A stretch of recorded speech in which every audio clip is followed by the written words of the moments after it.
حضرت بایزید بستامی کہتے ہیں کہ میں نے اپنی ماں کے آگے ہاتھ جوڑے، میں نے کہا امی تجھے راضی کروں یا رب کو راضی کروں؟ تو اپنے حق مجھے معاف کر دے، اللہ کو میں راضی کر لیتا ہوں۔ ماں نے کہا جاؤ پتر میں اجازت دیتی ہوں۔ گئے جنگلوں میں ذکر و فکر میں لگے رہے، تنہائی میں اس کو یاد کرتے رہے، دن رات ذکر کے چراغ روشن رکھے۔ 12 سال گزر گئے حق کی تلاش میں۔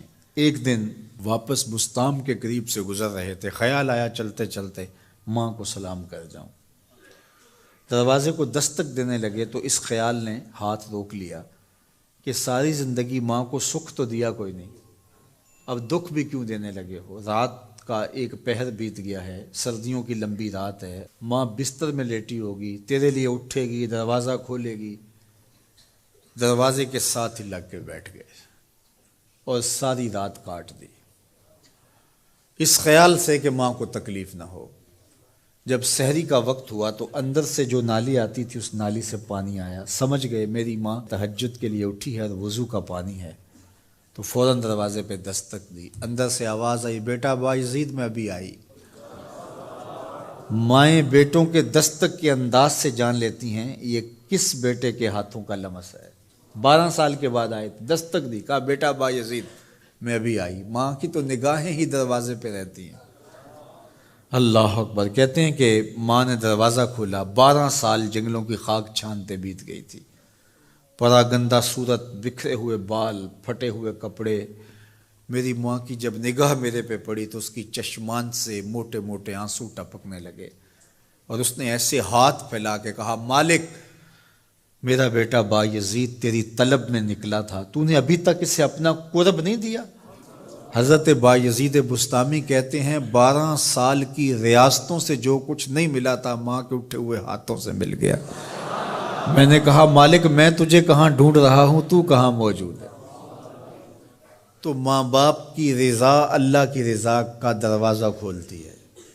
جن لوگوں کے ماں باپ ناراض ہیں اور وہ جا کے پیر صاحب کی خدمت کرتے ہیں، اور میاں ماں کے قدم چومو، باپ کی ٹانگیں دباؤ، ان کی خدمت کرو، تمہارے پہلے مرشد وہ ہیں، ان کو راضی کرو، پھر کسی شیخ کامل کی صحبت میں آنا، دیکھو کیسے دل کی بند کھڑکیاں کھلتی ہیں۔ ایک مرشد تو ناراض کر آئے اور دوسرے مرشد سے تمہیں کیا ملے گا؟ تو راستہ یہیں سے کھلے گا۔ والدین کو کبھی ناراض نہ کرو، والدین کو کبھی دکھ نہ دو، والدین کو کبھی تکلیف نہ پہنچاؤ، اور والدین کو بھی چاہیے کہ اپنی اولاد کو اپنا نافرمان نہ بنائے۔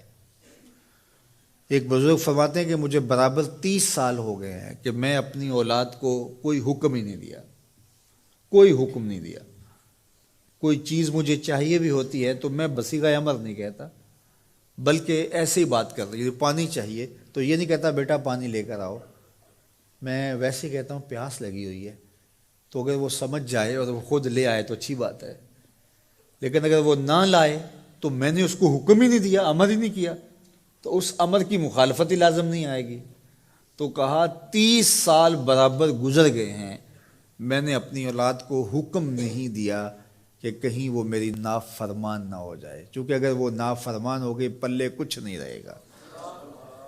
جو اولاد ماں باپ کی نافرمان ہوتی ہے وہ ہوا میں بھی اڑیں، وہ چرخ پہ بھی جھولیں، وہ زمین پہ گرنے والی ہوتی ہیں، کبھی کامیاب نہیں ہو سکتی وہ اولادیں جو ماں باپ کی گستاخ، بے ادب اور نافرمان ہوتی ہیں۔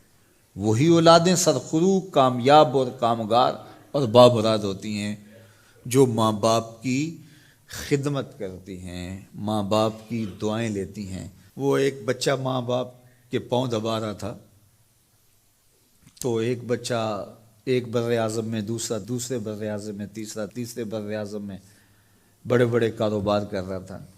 تو کوئی اس کا دوست ملنے آیا، اس نے کہا کہ اس نکمے کو بھی کہیں بھیج دو، فلاں جو ہے وہ یورپ میں ہے، فلاں امریکہ میں ہے، وہاں اتنی بڑی کمپنی